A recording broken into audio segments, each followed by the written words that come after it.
Ele sempre está funcionando. Bom, então, boa noite. Eu me chamo Dayana Landenberger de Carvalho, né? Tenho 36, quase 37, faço esse mês aniversário.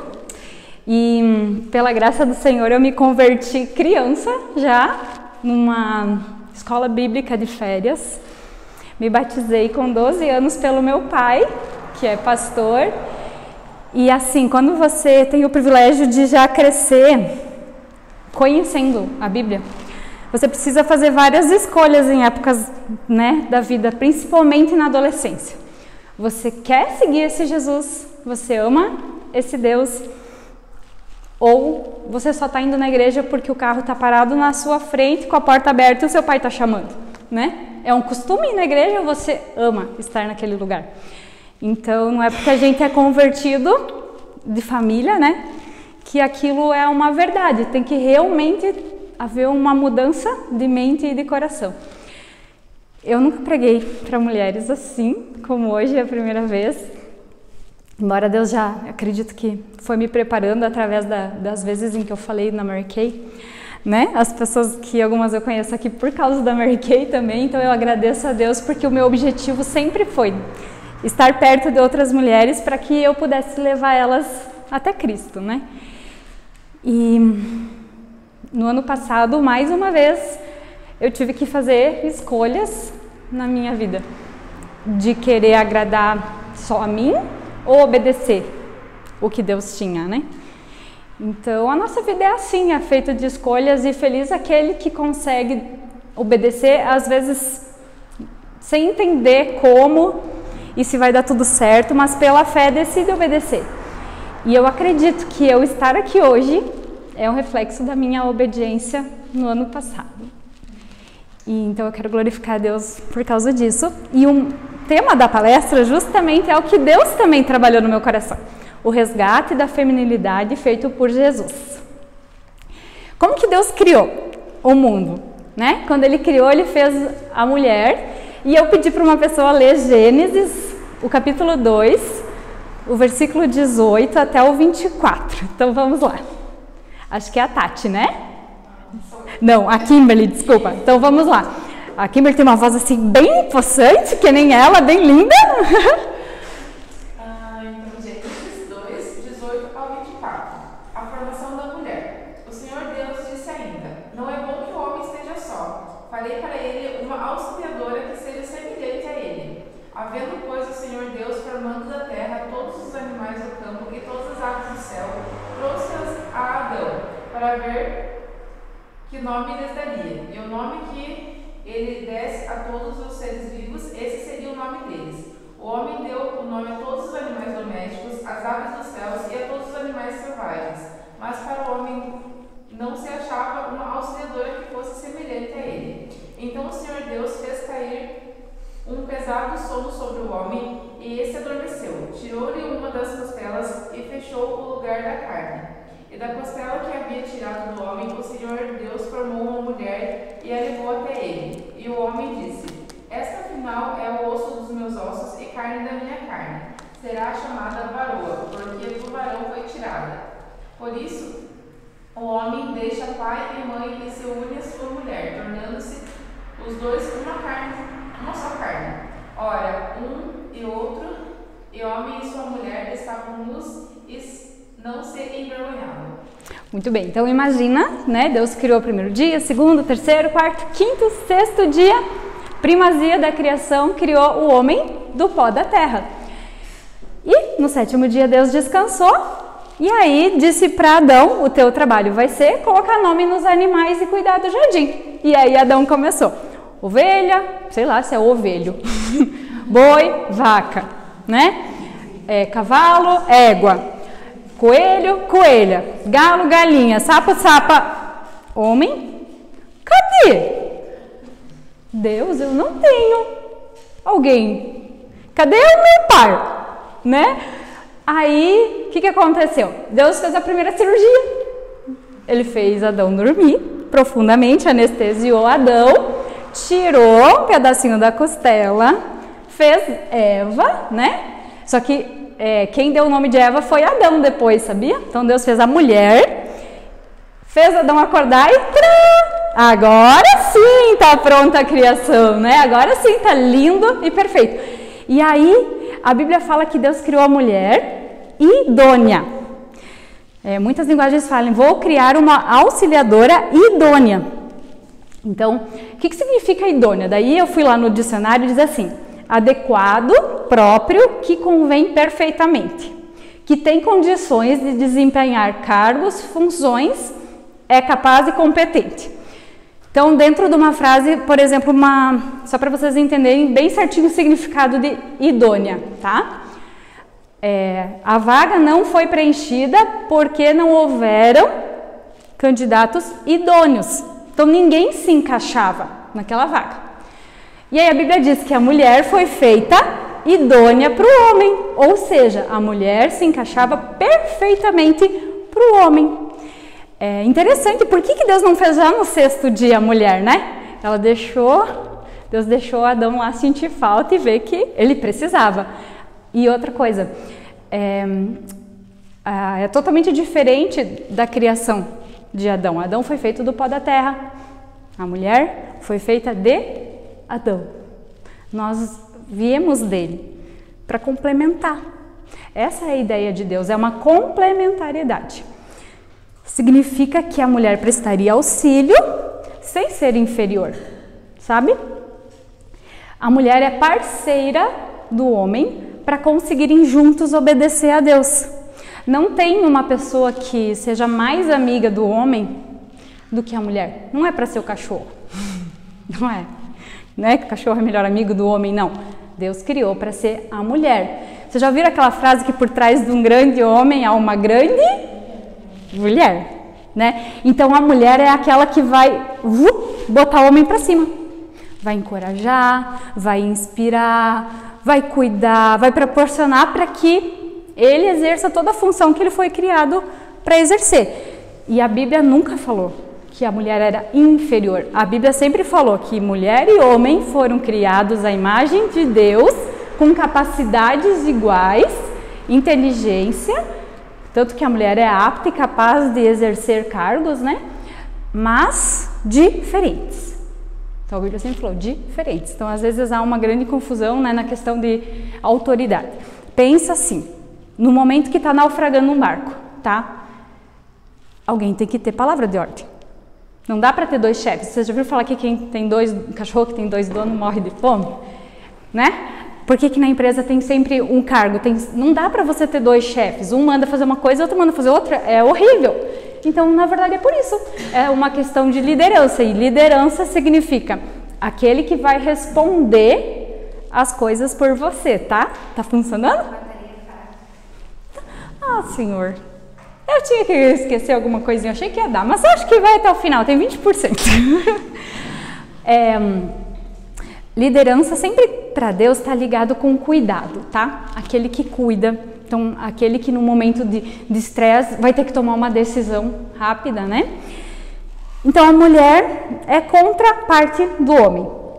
Deus criou perfeito, assim era para ser. Mas o que aconteceu? A Bíblia fala que entrou o pecado. O pecado ele destruiu, não só a natureza sofre por causa do pecado, tá? Antes disso, um animal não matava outro. Por exemplo, né? Deus colocou maldição, inclusive, sobre a serpente. Deus disse que a mulher ia ter consequências, certas coisas iam ser mais difíceis para ela do que eram para ser, e para o homem também. Outra coisa que ficou corrompida por causa da queda do homem foi o relacionamento homem-mulher. Eles que tinham sido criados para ser complementares, né? Para serem companheiros, amigos, se ajudarem, se tornaram opostos, cada um com seus interesses. E a mulher sempre com a tendência de desrespeitar a liderança do homem e o homem com a tendência de subjugar a mulher. Então isso é uma consequência do pecado. Não foi assim que Deus criou. Lá no tempo de Jesus, então, agora vamos passar lá da criação para o tempo de Jesus. Como que eram as mulheres naquele tempo? E ainda é. em muitos lugares no mundo, às vezes até pior. Começar que os judeus oravam toda manhã assim: Senhor, muito obrigado porque eu não nasci escravo, nem gentil e nem mulher. Vocês acreditam? Eles oravam assim, todos os dias da manhã, agradecendo a Deus. Um dos motivos é porque eles não tinham nascido mulher. Então imagina já a concepção deles, né, de que a mulher era inferior. As mulheres não sentavam na mesa para comer, elas só serviam. Elas não tinham o direito de sentar à mesa para comer. As mulheres, elas não aprendiam a ler. Elas, na época de Jesus, eles tinham o Velho Testamento, tá? Porque o Novo Testamento justamente é a história de Jesus para frente, né? Então, na época de Jesus, eles tinham os livros do Velho Testamento e uma mulher não podia estudar. Então, aqueles livros, ela não participava de uma escola, tá?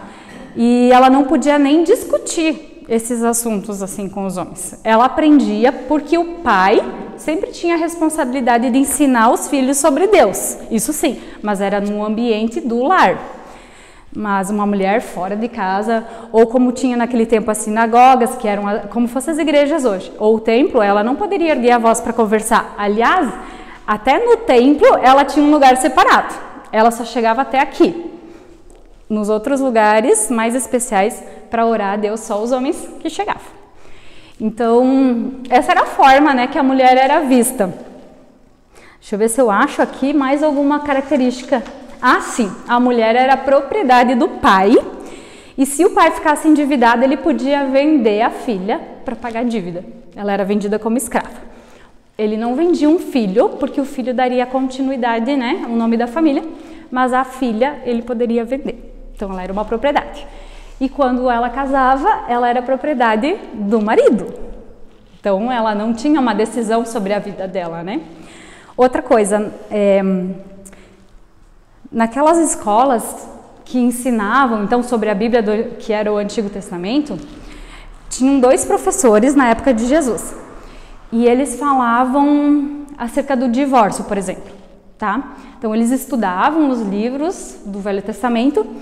E um professor, que se chamava Shammai, mas enfim, ele ensinava que só podia se divorciar se houvesse adultério, né? Que eles estudavam a Bíblia, que era o Antigo Testamento, e interpretavam assim. E tinha um outro professor que ensinava na época de Jesus que um homem tinha o direito de se divorciar da mulher por qualquer motivo, se ela não agradasse, até se ela queimasse a sopa. Olha só, sério mesmo, se ela queimasse a sopa, ele podia se divorciar e não precisava nem explicar por quê. Essa era a interpretação desse professor da época, para vocês verem que, né, tipo, a mulher era muito inferior aos homens. Os homens eram machistas e não se preocupavam. Então, aí que tá a questão. Por isso que hoje a gente vai falar de como que Jesus fez. Será que ele foi desse jeito com as mulheres? E aí eu vou pedir para quem está com o texto de João 8, 1 a 11. Tati, né? A mulher adúltera. E cada um foi para a sua casa. Jesus, no entanto, foi para o monte das oliveiras. De madrugada voltou novamente para o templo, e todo o povo se reuniu em volta dele. E Jesus, assentado, os ensinava. Então os escribas e fariseus trouxeram à presença de uma mulher surpreendida em adultério, e fazendo-a ficar em pé no meio de todos, disseram a Jesus: Mestre, essa mulher foi surpreendida em flagrante adultério. Na lei, Moisés nos ordenou que tais mulheres sejam apedrejadas. E o Senhor, o que tem a dizer? Eles diziam isso tentando para terem de que o acusar. Mas Jesus, inclinando-se, escrevia na terra com o dedo. Como eles insistiram na pergunta, Jesus se levantou e lhe disse: Quem de vocês estiver sem pecado,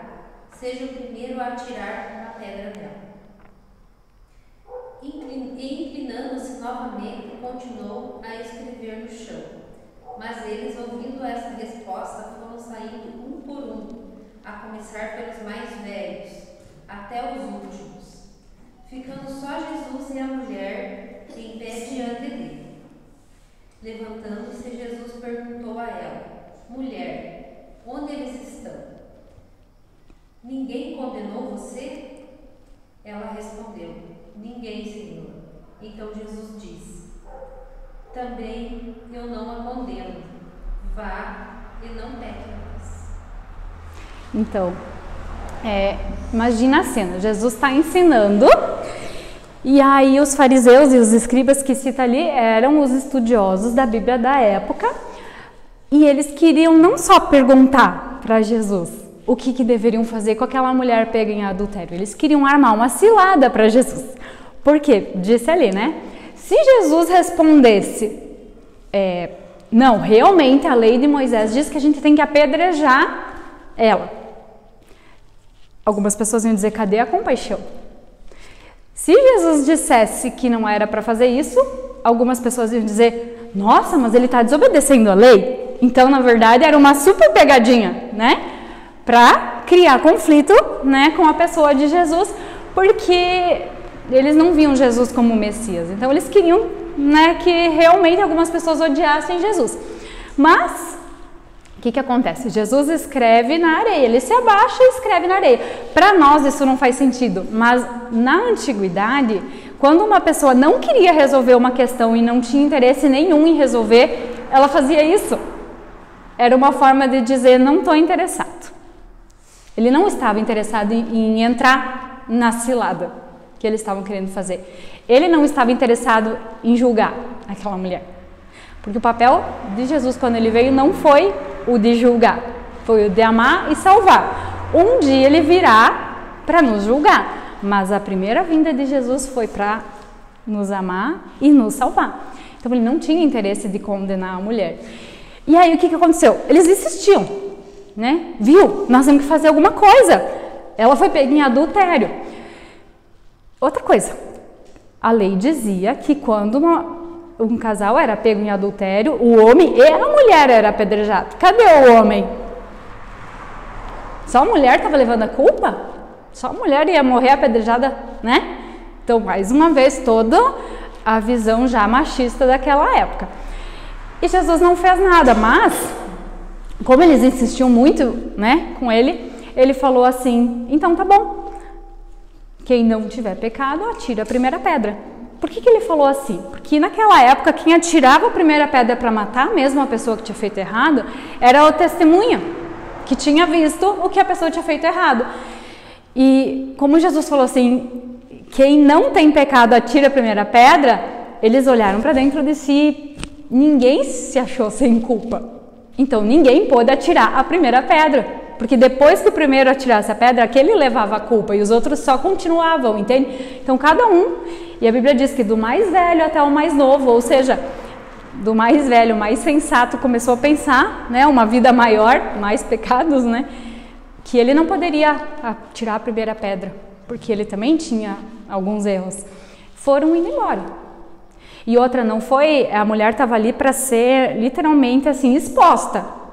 Eles pegaram a mulher, levaram lá no meio, colocaram ela lá para humilhar ela.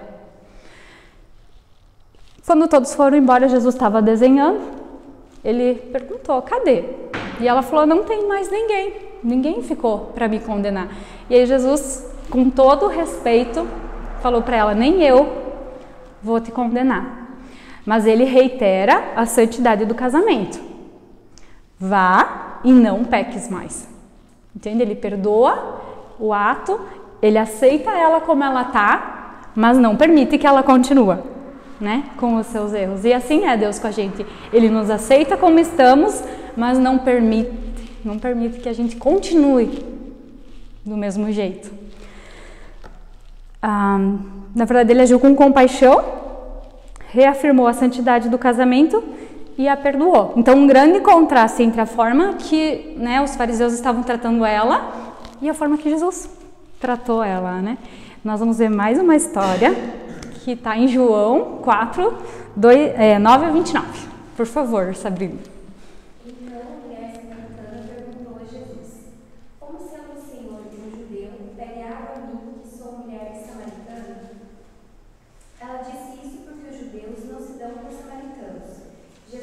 respondeu: se você conhecesse o dom de Deus e quem é que está lhe pedindo água para beber, você pediria e ele lhe daria água viva.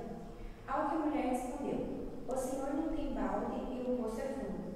De onde vai conseguir essa água viva? Por acaso o Senhor é maior do que Jacó, o nosso pai, que nos deu o poço, do qual ele mesmo bebeu, assim como seus filhos e o seu gado? Jesus respondeu: quem beber essa água não terá ter sede, mas aquele que beber da água que eu lhe der, nunca mais terá sede. Pelo contrário, a água que eu lhe der será nele uma fonte a jorrar para a vida eterna.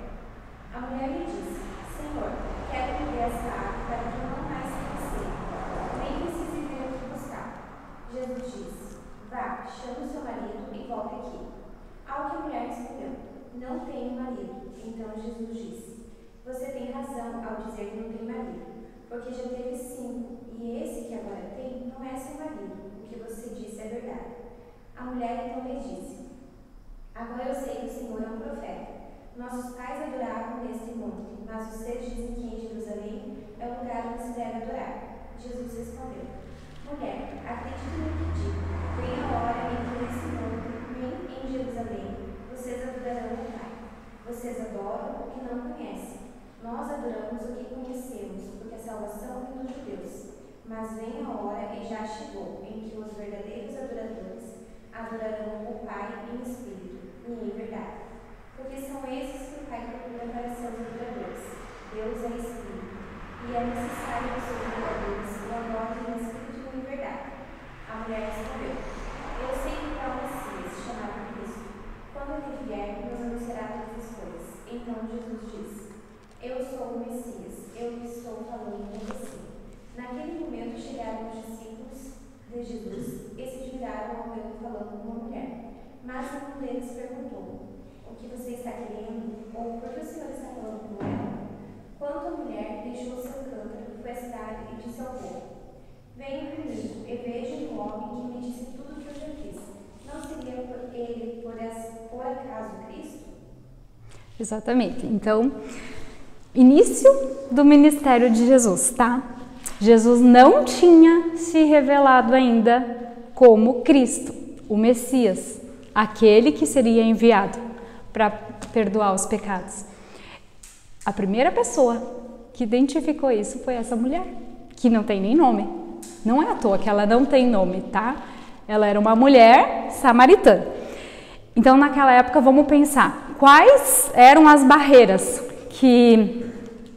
pelas quais Jesus humanamente nunca teria conversado com ela? Ela era uma mulher, ele era homem, tá? Os homens não falavam com as mulheres em público, não falavam, porque não tinha assunto para eles falar com as mulheres. Elas não eram importantes. Falar o quê? E foi Jesus que começou a conversa. Ele estava no poço, ela estava tirando água num sol bem forte, provavelmente próximo ao meio-dia. Sabe por quê? As mulheres iam tirar água de manhã cedinho ou de tardinha, certo? Porque era quente naquele lugar, para não passar muito calor. E ela ia no horário contrário das outras mulheres, para não encontrar ninguém, porque ela já estava no 5º marido. Então a reputação dela não era nada boa. Nada boa. E sabe aquele tititi de mulher? Ai, olha aquela lá. Você sabe o que ela faz, né? Então ela não queria encontrar ninguém para não ser julgada. Ela sabia que ela estava errada e ela não se sentia bem, mas ela tinha os motivos dela, enfim, para estar no 5º marido, né? E aí ela vai no sol escaldante do meio-dia tirar a água, porque ela precisava tirar a água, mas não queria encontrar ninguém. E Jesus está lá, sentado, e ela, né, vou ter que tirar água. Só que ele começa a conversar com ela. Ele pede para ela tirar água para ele e ela olha assim espantada. Como que você conversa comigo se você é judeu? Por quê? Judeus e samaritanos não se davam. Outra barreira. É uma barreira ali de briga, né, entre os dois povos. Eles se odiavam. Como que você, homem judeu, conversa comigo para me pedir água? Tipo assim, quebrou todos os paradigmas ali. Outra barreira.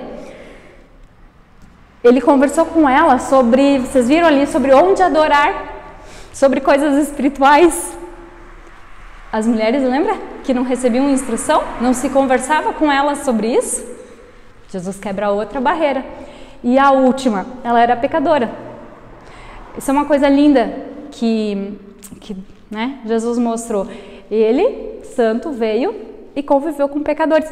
E se vocês observaram, os discípulos, eles ficam muito admirados de que quando eles voltaram, eles encontraram Jesus conversando com ela, porque não fazia sentido, não era normal, era totalmente fora.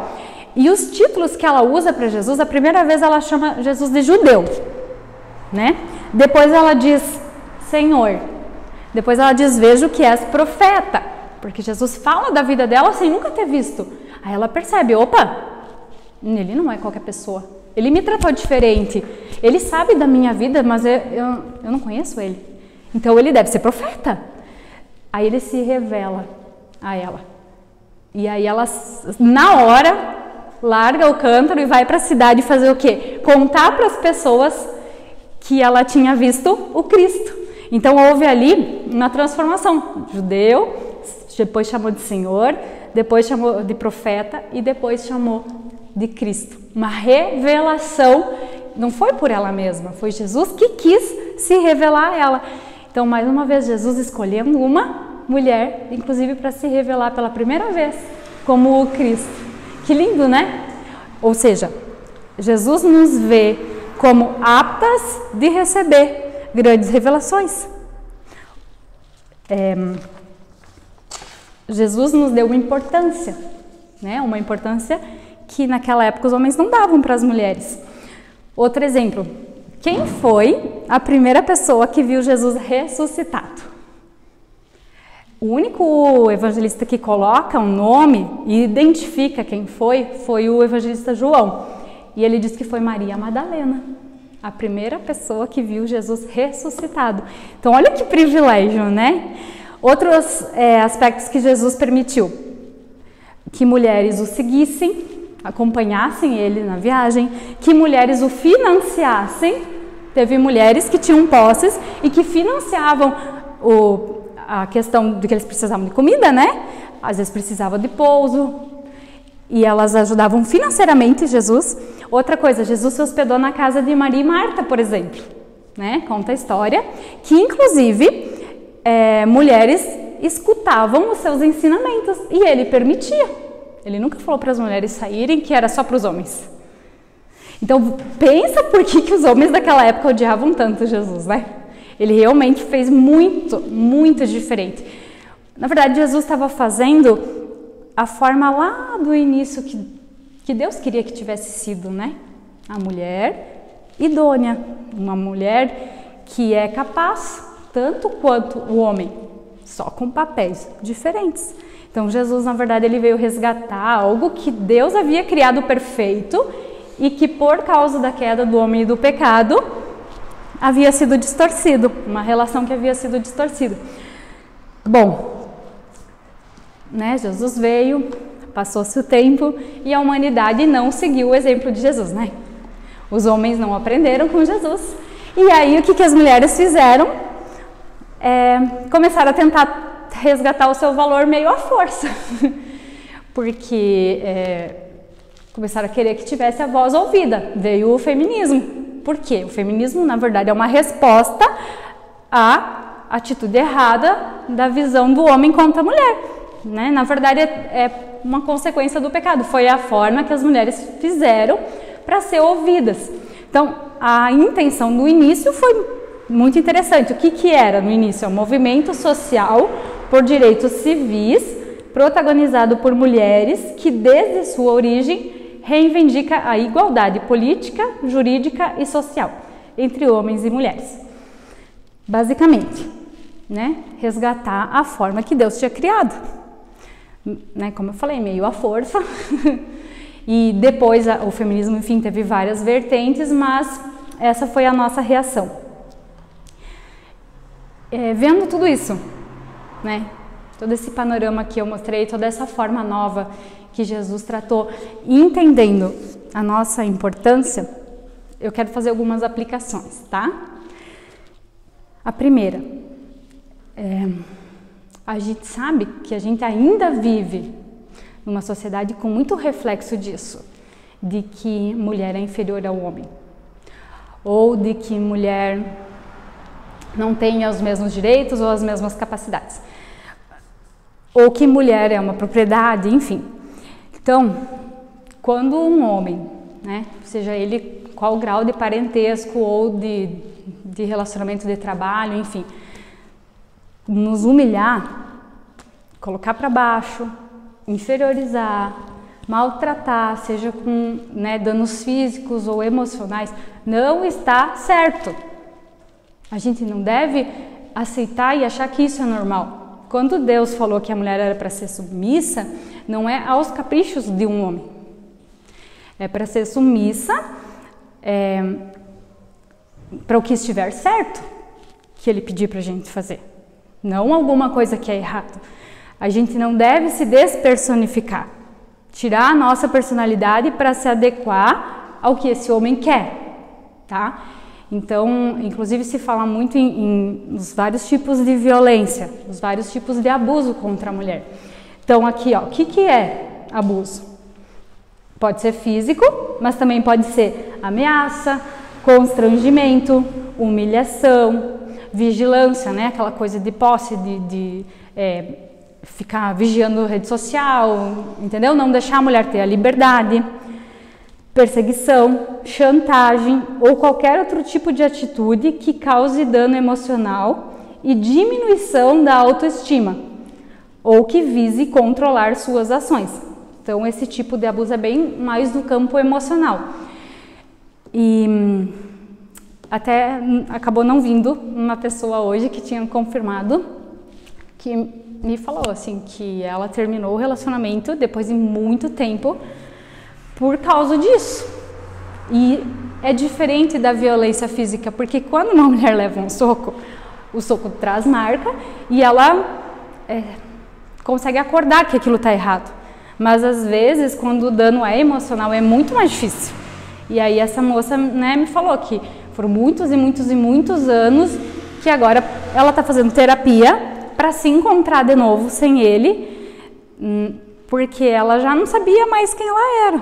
Então o dano emocional é muito grande de conviver com homens que abusam assim. Ó, o que também é abuso? Todo tipo de conduta que obrigue a mulher a presenciar, manter ou participar de relação sexual sem sua vontade, que impeça de usar método contraceptivo, que force a gravidez ou force o aborto ou a prostituição contra a sua vontade. É abuso. Agora a parte financeira. Reter, pegar ou destruir qualquer bem ou dinheiro da mulher. Sabe aquele homem que controla tudo? Tudo, né? Que,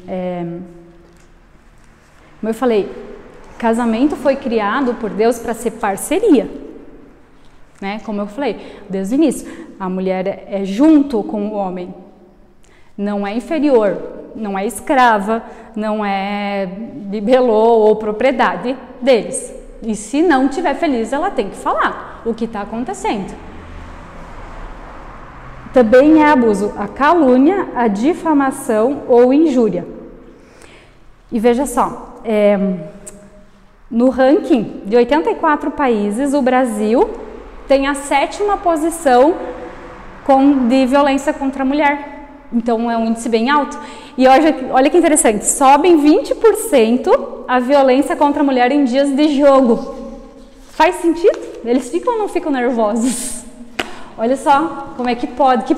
Eu digo, eu já não gostava de futebol, de televisão, agora piorou. Que eles ficam... Quem que? Desconta em quem? Né? Na mulher. Então eles têm pesquisas de que aumenta em 20% a violência doméstica no Brasil em dias de jogo de futebol. Outra... agora a gente fechou essa parte da aplicação, tá? Agora eu vou para uma outra área. Da mesma forma que se a gente se sentir mal, a gente deve procurar ajuda, a gente deve conversar com alguém, de preferência até uma pessoa que, às vezes, que é um terceiro, né? Para entender melhor, às vezes alguém da família pode tomar um partido, enfim, um profissional, o pastor e a Leide, né? Eles existem aqui para isso. A Leide, inclusive, está fazendo graduação de assistência social. Então, ela é uma pessoa capacitada para escutar, para ajudar, né? E agora vem a parte mais para nós. Se nós somos criadas para ser mulheres idôneas, bênção de Deus para os homens, então nós temos que ter muita sabedoria. Sabedoria em tudo que a gente faz. A Bíblia não diz que o lugar da mulher é na cozinha, no sentido fechado da coisa. Mas ele diz que a mulher foi criada com um dom. Vocês sabem que tem aquele dom de mãe que é só nosso. Aquela percepção, aquele sexto sentido, aquele jeitinho de fazer as coisas. Se a mulher está bem, a casa está bem. Se a mulher não estiver bem, vira um caos tudo, né? Então Deus colocou em nós essa parte doméstica mesmo, não é à toa, é dom. Nós somos a pessoa mais indicada, mais capaz para cuidar dos nossos filhos. Não é outra pessoa, não é. É presente de Deus, filhos é presente de Deus. Então, muitas vezes a gente vai ter que se perguntar se é momento de ficar tanto fora de casa, se é necessário realmente financeiramente, se essa criança não vai sofrer muito a nossa falta, e nós deles também. Então é sabedoria de Deus, como eu falei, a Bíblia não condena a mulher de trabalhar fora, não, inclusive ele diz que ela é capaz, mas aí entra de pedir, né, a Deus, se é pelo nosso capricho, egoísmo, que a gente passa tantas horas fora de casa, ou é necessário. Como eu falei, o tempo não vai voltar atrás e o arrependimento, às vezes, do tempo que passou, né, e de coisas que a gente não curtiu nos filhos, e mais do que não curtiu, influência, tá? A pessoa que mais influencia as crianças é a pessoa que mais passa tempo com elas. E quem é? Quem é a pessoa que mais passa tempo com elas? Elas vão copiar essa pessoa, entende? Então, volto a dizer, nós somos a pessoa que mais vai saber o que o seu filho precisa, mais vai entender o que ele necessita naquele momento, que mais vai ajudar ele a crescer, desenvolver. E, como eu falei, é o feeling, é o sexto sentido, é aquilo que Deus deu, é maternidade, é nosso, é presente. Então eu falo que a vida tem tempo para tantas coisas, né? E como eu falo, tem gente que tem necessidade realmente, ok. Mas eu tive que fazer essa escolha também, não foi fácil. Às vezes você chega lá e pensa, poxa, mas eu demorei tanto para conseguir esse espaço, eu lutei tanto para chegar até aqui e vou abrir mão. Dói em nós, né? O nosso ego assim, pois é. Mas às vezes é isso que Deus está pedindo e às vezes a gente vai ter que ter fé de dizer sim, eu obedeço mesmo que não é bem o que eu queria e entender que um dia você vai agradecer por aquilo. A obediência é sempre isso, a gente não entende, às vezes a gente não é aquilo que quer, mas a gente vai agradecer um dia. E eu sempre quis cantar com os meus filhos e eu nunca tinha tempo. Sempre quis ensinar eles as musiquinhas que eu cantava com a minha mãe quando era pequena, fazer devocional com eles e tal. E graças a Deus, assim, perdi coisas materiais, vamos dizer, mas eu tô ganhando muito em outra parte. E eu sei que vai compensar no futuro essa escolha. Bom, agora uma palavrinha muito importante sobre mamães, mulheres, filhos e celular, tá? Não sei se vocês sabem que está acontecendo uma grande, uma onda, um problema na humanidade por causa do celular. Isso é bem sério. Relacionamentos estão adoecendo por causa do celular. Imagina uma cena, uma criança com um brinquedo puxando a mãe na barra da saia para brincar com ela, ou para ver o Lego que ela fez, o desenho que ela fez, e a mãe, só um pouquinho, depois, para de encher. Não, quero ver aqui primeiro. Que mensagem está passando para a criança? O meu celular, a minha rede social, sei lá, é mais importante do que você. E não pense essa mãe que no futuro a criança não vai fazer a mesma coisa. sabe? Então, não vai dar para reclamar se um dia o filho sentar na mesa e...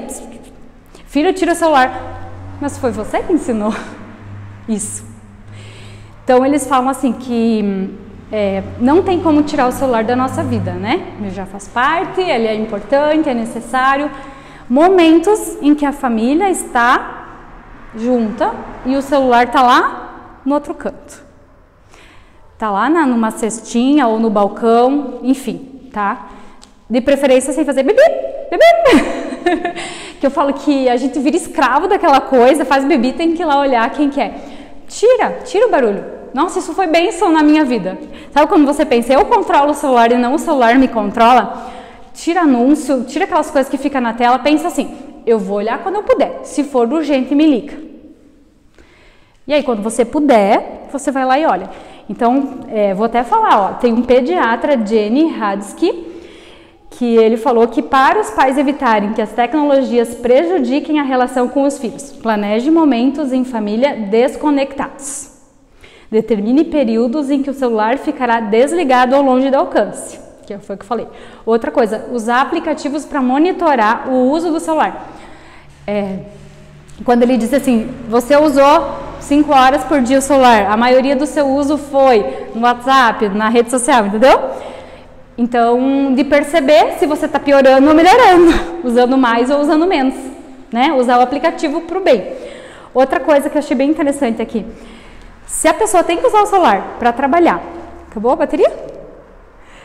Se a pessoa tem que usar o celular para trabalhar, ele é importante, não dá para desligar, não dá para fazer isso. Então, por exemplo, já sei que o WhatsApp da empresa é pepino. Ou já sei que se tal pessoa me mandou mensagem é pepino. Já sei que se eu abrir o e-mail é coisa para resolver. Então não faz isso perto das crianças. Porque você vai ficar estressado, porque aquela situação vai te colocar no estresse e você vai brigar com a criança, sem ela ter culpa. Entende? Então, ter sabedoria de que se aquilo é um momento que você já sabe que vai ser tenso, então não pega naquele momento.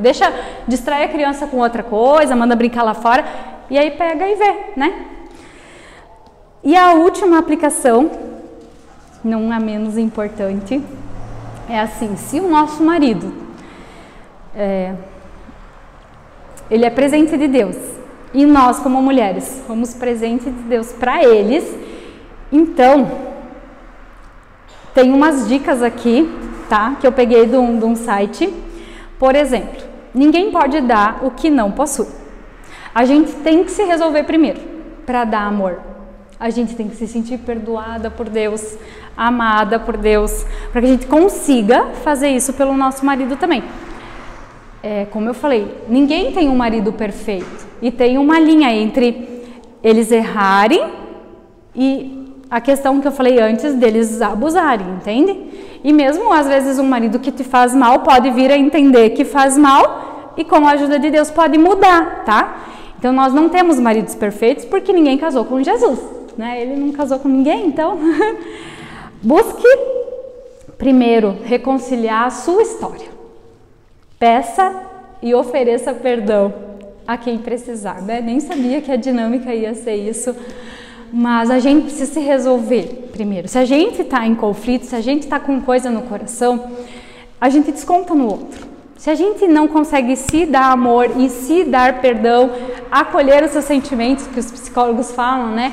De se acolher também, de olhar para si e ver que nós também não somos perfeitos, que também precisamos melhorar, que também precisamos de Deus, a gente também não vai olhar eles com esse olhar. Então, primeiro aqui dentro.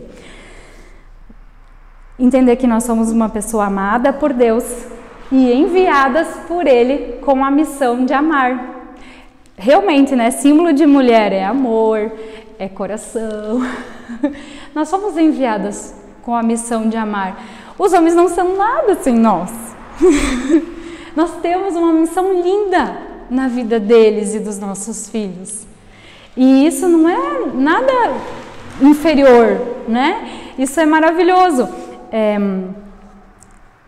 Reconheça o valor do seu cônjuge e elogie. Também às vezes são pequenas coisas. Não precisa, né, ficar toda hora, mas, poxa, obrigada que você trabalha, né? Como eu falei, não é porque eles trabalham fora, sustentam a casa, que eles podem destratar, há uma diferença nisso. Mas a questão de, poxa, obrigada que você se esforça, né? E não tem nada melhor assim para fazer eles melhorar do que elogiar as coisas que eles fizeram certo, sabe? Quer ver?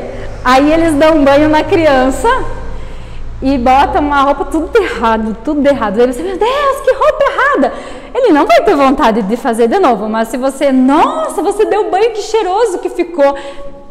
Descarta a parte da roupa, né, que não estava certa, e elogiar a parte boa é estímulo para fazer de novo, né? Então, é muito bom. O caminho do elogio, ele aproxima duas pessoas e faz o amor florescer. Outro ponto aqui como mulheres. É importante ter a casa arrumada, limpa, sim, é muito bom. Quem não gosta disso? Mas não dá para ser aquela mulher que prioriza isso do que as pessoas, tá? Com certeza os maridos preferem uma esposa com um sorriso no rosto do que uma casa impecável. É claro que a gente gostaria que eles tirassem o calçado quando entrasse, né? Mas se acontecer, não precisa brigar tanto. É melhor a gente primeiro ficar feliz que eles chegaram. Que bom! Porque às vezes os homens vão parar num barzinho antes de chegar em casa, porque não é legal chegar em casa, né? Já pensaram como que vocês recebem ele quando chega? De repente ele não tem nenhuma vontade de chegar. Você não tira nunca o calçado. Nem perguntou se tá tudo bem, se foi bem o trabalho. Então às vezes ele vai, por quê? Que nem quer chegar em casa, quer primeiro tomar umas para esquecer os problemas e depois chegar, de preferência quando a mulher já está dormindo, né? Às vezes a gente está sendo meio chata demais. Então isso é sabedoria de Deus. Ser fiel, cumprir a nossa parte do nosso pacto. É porque cada um vai responder diante de Deus. Eu sempre falo assim, que se a outra pessoa errar, Deus está vendo, né? Se eu errar, Deus está vendo. Então a minha parte eu tenho que fazer. Eu tenho que ser fiel. Eu não quero quebrar o compromisso, porque eu não quero desobedecer a Deus em primeiro lugar, né? Aqui tem uma observação interessante. Cuidar, às vezes, o que a gente fala do marido. Como eu falei, não é deixar de procurar ajuda, tá? Quando a gente está sofrendo. Mas sabe aquela rodinha de mulher, né? Porque o meu marido isso, porque o meu marido aquilo, é ter cuidado nessas coisas, sabe? Porque às vezes a gente volta para casa já braba, irritada, porque também explodiu um monte de coisa e eles chegam, não sabem nem por que estão brigando, porque a gente já guardou um monte de coisa no coração, já espalhou um monte de coisa. Então a gente tem sabedoria, cuidado no que a gente fala mesmo para os outros. Se eles erraram, é conversar com eles em primeiro lugar, né? E, eu não gostei disso que você falou, me senti assim, me senti assado. Às vezes eles vão dizer, mas não foi isso que eu falei. Tá bom, mas você fez eu me sentir assim, eu me senti assim. É falar como você se sentiu e o certo é ele, poxa, então me desculpa. A minha intenção não era você fazer você se sentir inferior. Eu estava estressada e acabei desabafando em você. Porque às vezes a gente vai ficando triste e vai tentando superar e depois estoura, né? Daí vem as coisas de uma forma bem pior do que se a gente tivesse falado antes. E às vezes, se necessário, fazer pequenas renúncias em coisas que a gente sabe que eles gostam, em coisas que a gente podia fazer para melhorar. Não custa nada a gente fazer a nossa parte em direção a eles para que haja harmonia. Cultive a amizade. A amizade ela tem um tripé formado por respeito, admiração e confiança. Se quebrar um desses três, não tem amizade. A admiração, porque você, puxa, olha que legal o jeito que ele faz isso. Nossa, olha, que bem que cozinha o ovo na água. Enfim, sempre tem alguma coisa para admirar.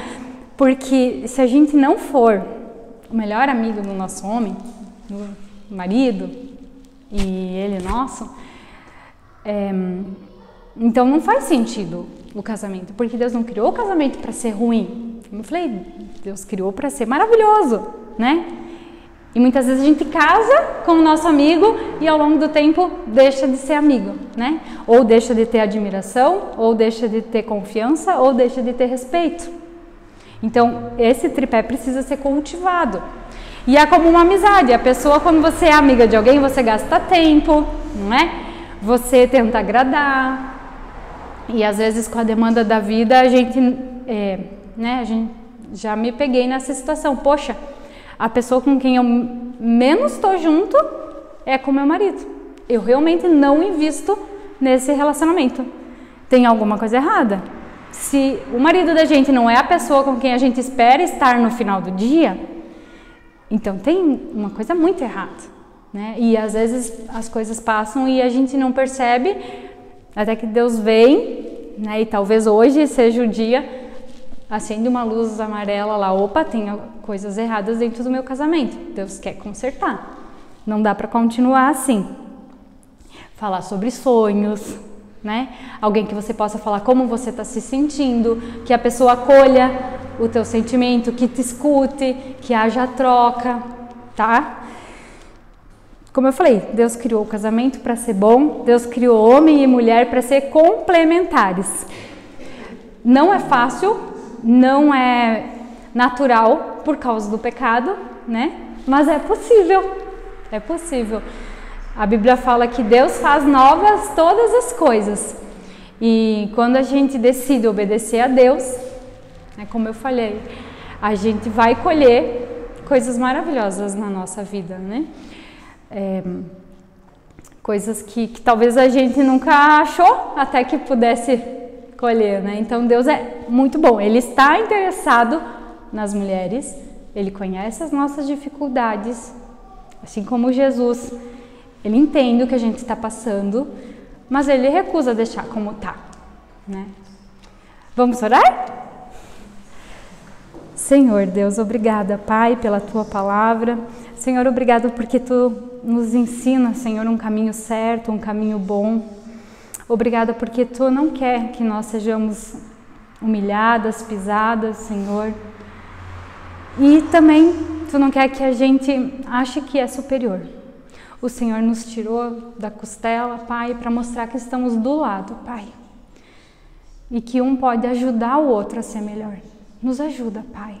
Senhor, conserta todas as coisas. Se nós tivermos mágoas, dores, nos ajuda, Pai, a perdoar. Nos ajuda a nos perdoar também, Paizinho, porque nós também não somos perfeitos, que a gente não fique carregando culpa, nem mágoa, Deus. Que tudo isso seja deixado lá na cruz, Pai. Isso sim é ser verdadeiramente livre, Pai. Senhor, ajuda aquelas mulheres que ainda hoje, Pai, são subjugadas, Senhor, onde a cultura delas ainda julga elas como que só servem para ter filhos, Pai, para servir. Pai, ajude-as a viver, mesmo que essas condições talvez nunca mudem, Pai. Ajude-as, Deus. Pai, cada uma nas suas questões, nos ajuda, Pai, a encontrar o equilíbrio, Senhor, disso tudo, Pai.